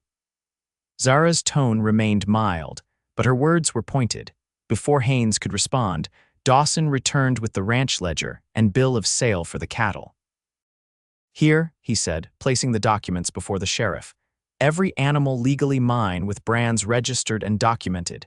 Haynes examined the papers carefully, comparing the brand markings and numbers. Finally, he closed the ledger and handed it back to Dawson. "Seems in order," he admitted.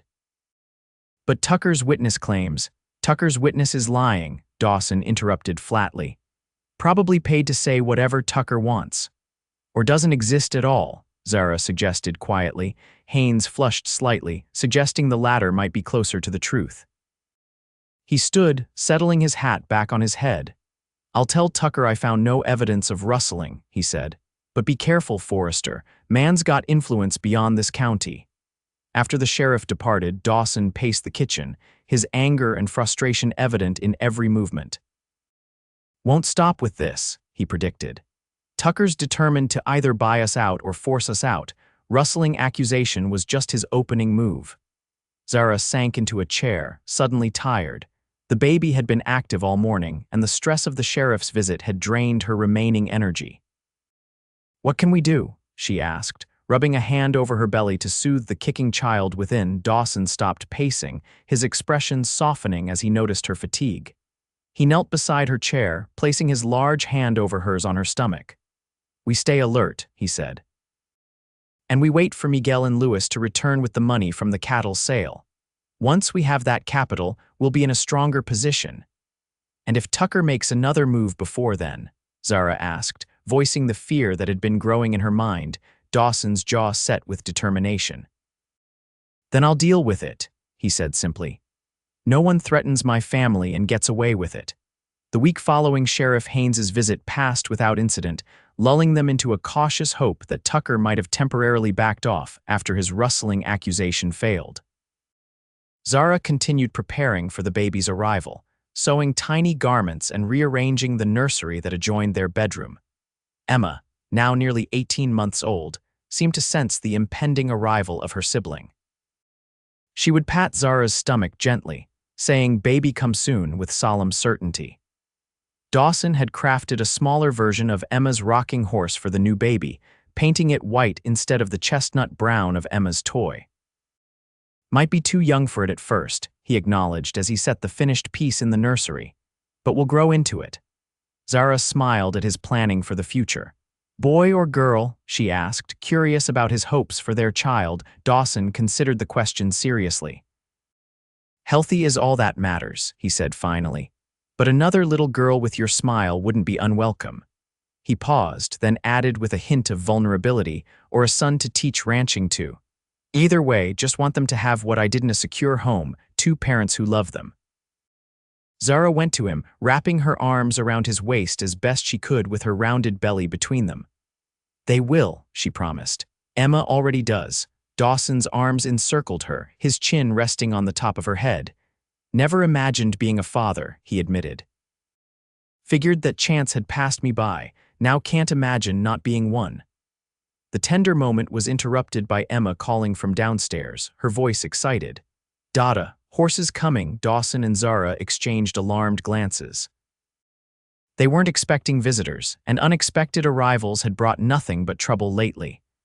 Dawson moved quickly to the window that overlooked the approach to the ranch, then broke into a wide smile. "It's Miguel and Lewis," he said with evident relief. "They're back." Zara followed him downstairs and out onto the porch, where Emma was already bouncing with excitement at the return of the ranch hands she adored. As the riders drew closer, Zara could see that both men were grinning broadly, a good sign for the outcome of their mission. "Boss." Miguel called as they dismounted. "We did it. Cattle sold for top dollar, just like Mr. Reed promised." Lewis approached, carrying a leather pouch that he handed to Dawson with ceremony. "Every penny accounted for minus our expenses." Buyer was so impressed with the stock, he wants to discuss a regular arrangement. Dawson opened the pouch, his eyes widening at the substantial amount of cash and bank drafts inside. "You've done well," he said, clasping each man's hand firmly. Very well indeed. That evening, after a celebratory dinner where Miguel and Lewis regaled them with tales of their journey, Dawson and Zara sat at the kitchen table counting the proceeds and updating the ranch ledger. Enough to clear all our debts and still have capital for improvements, Dawson said with satisfaction. Can reinforce the water system, repair the south barn, maybe even add those shorethorn bulls I've been wanting for crossbreeding. Zara smiled at his enthusiasm. After months of worry about Tucker's threats and the ranch's financial security, it was wonderful to see Dawson focusing on the future with optimism. And a secure fund for the children's education, she added, making a note in the ledger. Dawson nodded agreement. Want them to have choices I didn't, he said. College if they want it, or training for whatever path they choose. They worked companionably for another hour, making plans and allocations for the unexpected windfall. Finally, Zara yawned, the long day catching up with her. Time for bed, Dawson said, noting her fatigue. Rest of this can wait till morning. As they climbed the stairs together, Zara felt a sense of peace settle over her. With Miguel and Lewis safely returned, the ranch's finances secured, and their baby due in just a few weeks, the future looked brighter than it had in months. Little did she know that Will Tucker had one more move to make, one that would threaten everything they had built together. The attack came at dawn 3 days later. Zara was awakened by Dawson sitting bolt upright beside her, his body tense as he listened to something she hadn't yet registered. What is it? She whispered, fully alert now. Fire, Dawson said grimly, already pulling on his clothes. Smell the smoke. Now Zara could detect it, the acrid scent of burning wood and hay. She rose quickly, moving to the window. In the dim light of early morning, she could see flames engulfing the barn farthest from the house, where much of their winter hay was stored. Tucker, she said, the name a curse on her lips. Dawson nodded once, buckling his gun belt. Stay here with Emma, keep the doors locked. Miguel and Lewis will help me fight the fire. As Dawson rushed downstairs, Zara moved to check on Emma, who was still sleeping peacefully, unaware of the danger. Through the window, she could see Miguel and Lewis already organizing a bucket line from the well to the burning barn, joined by the 2 additional hands Dawson had hired. For half an hour, Zara watched anxiously as the men battled the blaze, eventually containing it to the single barn. The structure was lost, but they had prevented the fire from spreading to the other buildings or, worse, the dry summer grass that could have carried flames to the house itself. As dawn broke fully, Zara saw Dawson standing with Miguel and Lewis, examining the charred remains. His posture, the set of his shoulders, and the way he gestured sharply with one hand told her he had found something significant. Unable to remain idle any longer, Zara checked that Emma was still sleeping, then made her way downstairs. She would stay inside as Dawson had instructed, but she could at least prepare food and coffee for the men who had been fighting the fire. She was setting a pot of coffee to boil when the kitchen door opened, and Dawson entered, his face and clothes smudged with soot, his expression thunderous. Found a coal oil can and a torch, he said without preamble, deliberately set just as we suspected. Tucker's men, Zara asked, though she already knew the answer. Dawson nodded grimly, most likely, too cowardly to do it himself. He accepted the cup of coffee she handed him, taking a long drink despite its near-scalding temperature. This ends now, Zara. I won't wait for him to escalate further. Next time it could be the house, with you and Emma inside. Zara felt cold despite the summer morning's warmth. What will you do? Ride to town. Confront Tucker directly with witnesses present. Force Haynes to take action. Bring the bank manager, the judge, anyone with standing in the community. Make it too public for Tucker to wriggle out of. And if that doesn't work? Zara pressed, her hand instinctively moving to protect her unborn child. Dawson's eyes hardened. Then I'll handle it another way. The determination in his voice both reassured and frightened Zara.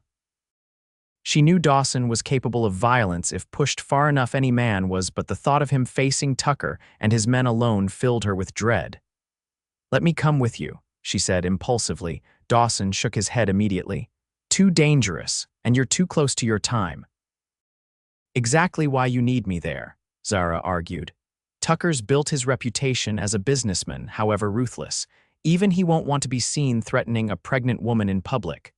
My presence makes it harder for him to resort to violence." Dawson considered her logic, clearly torn between protecting her by keeping her at the ranch and recognizing the tactical advantage her presence might provide. "Miguel and Louis would stay with Emma," Zara continued, pressing her advantage. "She adores them, and they would protect her with their lives if necessary." After a long moment, Dawson sighed. "Don't like it," he admitted, "but your reasoning makes sense. We'll ride in together, make our case to the town as a united front." Relief flooded Zara. She didn't want Dawson facing this battle alone, even though she understood his desire to shield her from confrontation. "When?" she asked. "Today," Dawson replied decisively. "Before Tucker can plan anything else, we'll leave within the hour." Redemption Creek was unusually busy for a weekday morning. Farmers and ranchers from outlying areas had come to town for supplies, and the boardwalk in front of the general store was crowded, with people exchanging news and gossip. Dawson helped Zara down from the wagon carefully, conscious of her advanced pregnancy and the curious eyes watching them. Word of the fire at the Double F had apparently preceded them, judging by the way conversations paused as they passed. Their first stop was the sheriff's office, where they found Haynes reluctantly receptive to their complaint. The evidence of arson was too clear to ignore, especially with multiple witnesses willing to testify about the coal oil can and torch found at the scene. "I'll look into it," Haynes promised, though his lack of enthusiasm was evident. "But proving Tucker was involved will be difficult." "Not asking you to arrest him without proof," Dawson replied. "Just want an official investigation, and I want it known publicly that my ranch has been targeted." From the sheriff's office, they proceeded to the bank, where Dawson deposited most of the California cattle proceeds, keeping only enough cash for immediate needs. The bank manager, impressed by the size of the deposit, was suddenly much more attentive to Dawson's concerns about Tucker's harassment. "Perhaps I should speak to Mr. Tucker myself," the banker suggested. "Remind him that stable property values benefit everyone in the county." Their final stop was the general store, where Martha Wilson greeted them with open arms and immediate concern for Zara's condition. "Should you be in town so close to your time?" Martha fussed, guiding Zara to a chair. "Especially after such a shock with the fire." "I'm fine, Martha," Zara assured her, though in truth, her back had been aching persistently since they left the ranch. "We needed to report the arson officially." While Martha provided Zara with tea and sympathy, Dawson discussed the situation with George and several other business owners who had gathered. The consensus was clear: Tucker's tactics had gone beyond acceptable business pressure into criminal territory, and the community was increasingly uncomfortable with his methods. "Man's been throwing his weight around too long," said the blacksmith, a respected figure in town. "Needs to be reminded he's not above the law." As the group of concerned citizens grew, the door to the general store opened, and a sudden hush fell over the room. Tucker himself stood in the doorway, flanked by two of his men, including the young troublemaker who had made crude remarks about Zara months earlier. "Well, well," Tucker said, his voice carrying in the silent store. "Quite the gathering. Discussing my business affairs, are you, Forrester?" Dawson turned to face him squarely.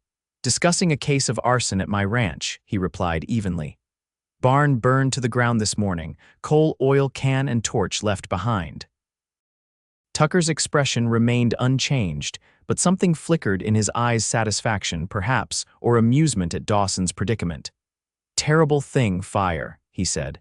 "Accidents happen all the time on ranches, just as I warned your pretty wife." The deliberate reference to his earlier threat to Zara caused a murmur among the townspeople. Sheriff Haynes, who had followed them to the store, shifted uncomfortably near the door. "Wasn't an accident," Dawson stated flatly. "Was a warning, or intended to be." He took a step forward, his voice dropping slightly but still audible to everyone present. "But I don't take warnings well, Tucker, especially not when they endanger my family." Tucker's smile didn't reach his eyes. "Careful, Forrester. Sounds like you're accusing me of something."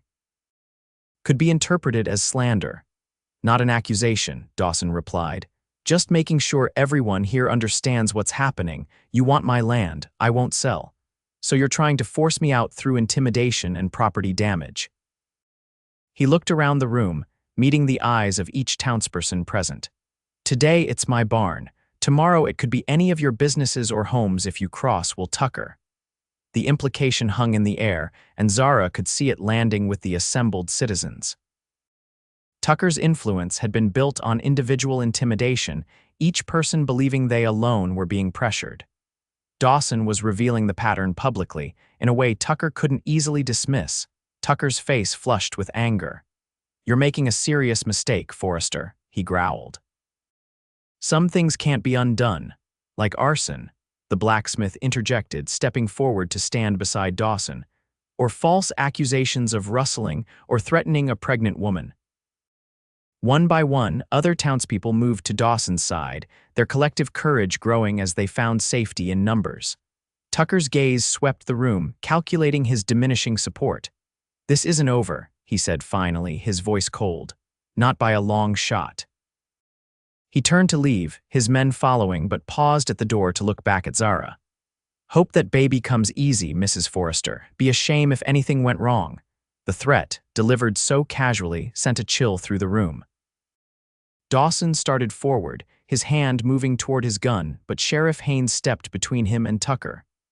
"That's enough," Haynes said, his voice firmer than Zara had yet heard it. "Tucker, I'm opening an official investigation into the fire at the Double F. You and your men need to remain available for questioning." Tucker's eyebrows rose in genuine surprise at the sheriff's unexpected backbone. "Since when do you give me orders, Haynes?" "Since you started threatening pregnant women in front of half the town," Haynes replied steadily. "There are limits, even for you." For a moment, Tucker seemed ready to challenge the sheriff, but a quick assessment of the hostile room apparently changed his mind.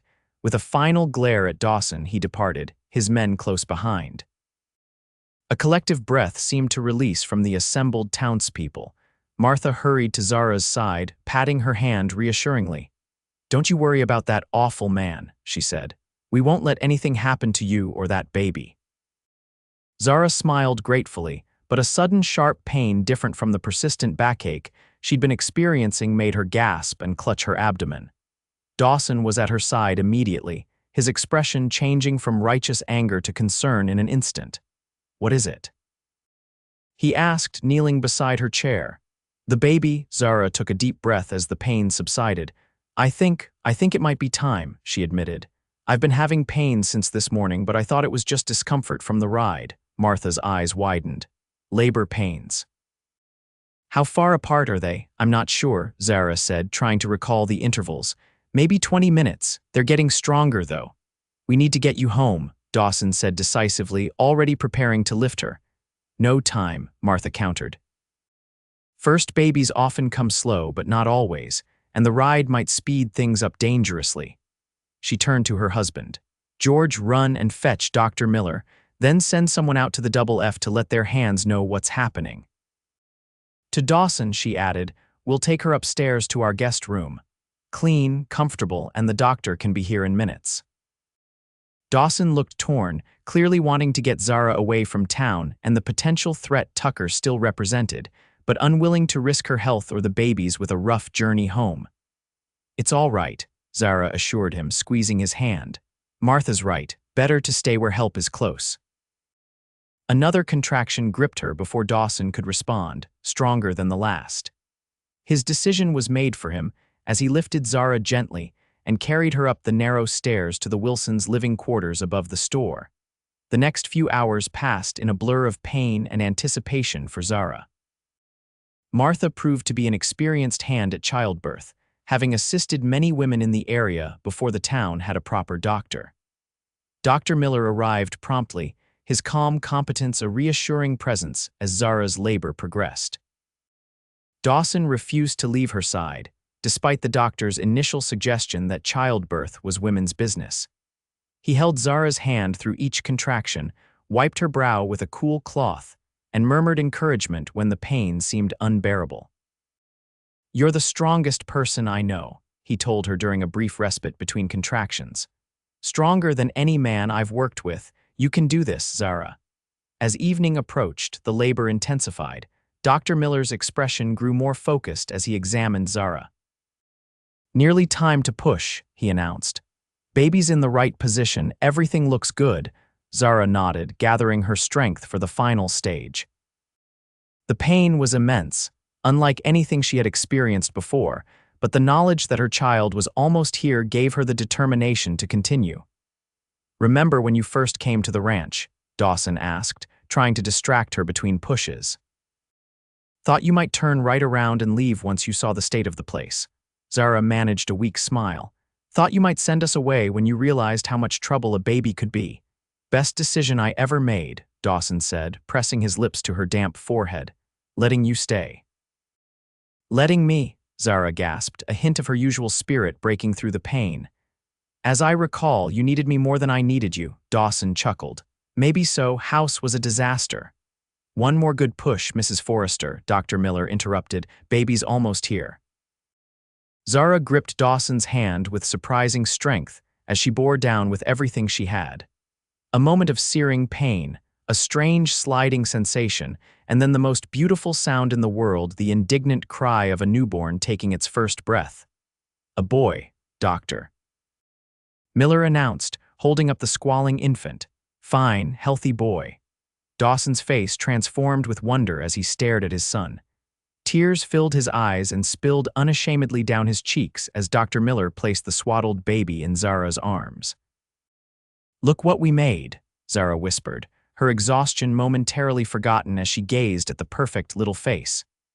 The baby had a shock of dark hair like hers, but his eyes, when they briefly blinked open, were unmistakably Dawson's clear blue. He's perfect, Dawson said, his voice choked with emotion. He reached out a tentative finger to touch the baby's cheek.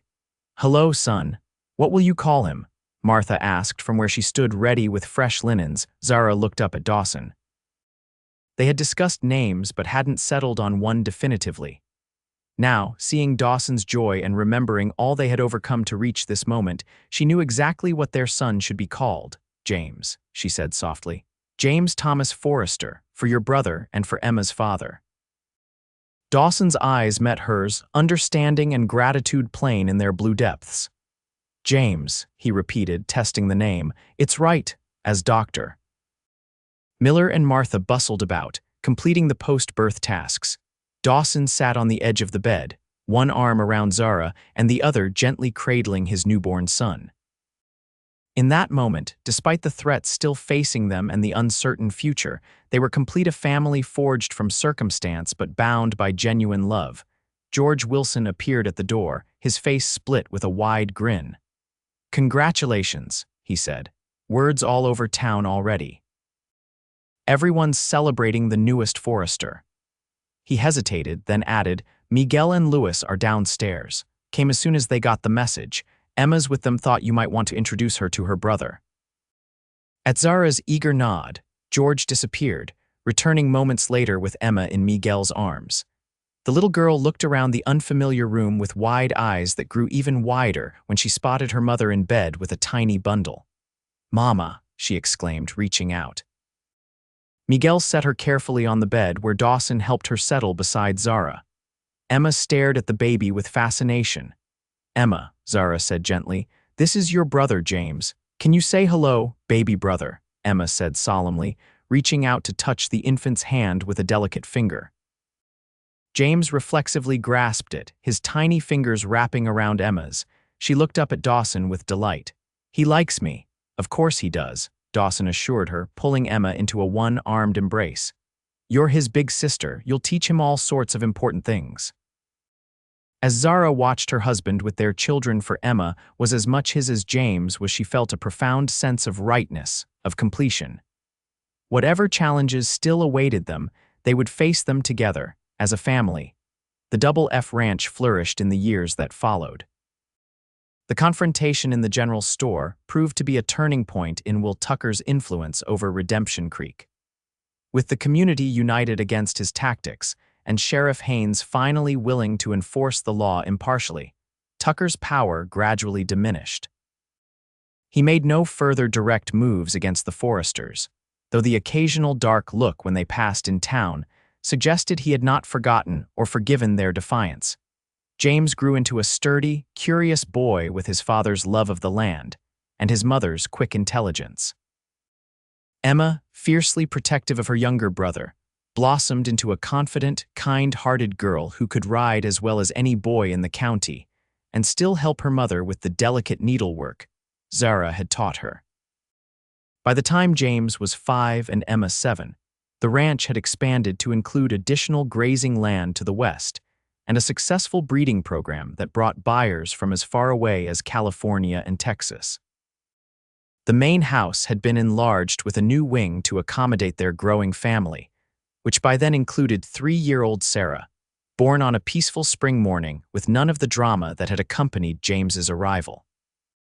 On the 10th anniversary of Zara's arrival at the Double F, Dawson surprised her with a special gift, a silver locket containing tiny portraits of their 3 children, with room for the 4th child they were expecting in the fall. The inside of the locket was inscribed with words that brought tears to Zara's eyes. To the woman who made a house a home and a man a family. That evening, as they sat on the porch watching the sunset while their children played in the yard, Dawson took Zara's hand, his thumb brushing over the gold band he had placed there so many years ago. "Ever regret it?" he asked quietly. "Marrying me to save Emma when you barely knew me?" Zara turned to look at him, this man who had grown from a taciturn, lonely rancher into the loving center of their family. The years had added a few strands of silver to his hair and deeper lines around his eyes, but those blue eyes still looked at her with the same warmth and devotion that had gradually claimed her heart. "Not for a single moment," she replied truthfully. "What began as necessity became the greatest blessing of my life." She leaned her head against his shoulder, her hand resting protectively over the new life growing within her. "And you, ever regret taking in a desperate widow and her baby?" Dawson's arm tightened around her, and he pressed a kiss to the top of her head. "Best decision I ever made," he said, echoing words he had spoken many times over the years. "You became my wife to save your child, but you ended up saving me too, gave me a reason to live again after Jim died. Gave me a family I never thought I'd have." As the sun dipped below the horizon, painting the sky in brilliant shades of orange and pink, Emma's laughter rang out across the yard. James had lifted little Sarah onto his back for a piggyback ride, the 3 siblings creating their own games as they had done countless evenings before. "Look at them," Zara said softly. "This is what we built together." Dawson nodded, his expression one of quiet pride and gratitude. "A life worth living," he agreed. "Worth fighting for." In the gathering twilight, with the ranch house glowing warm and welcoming behind them and their children's voices filling the air with joy, Zara reflected on the long journey that had brought her to this moment.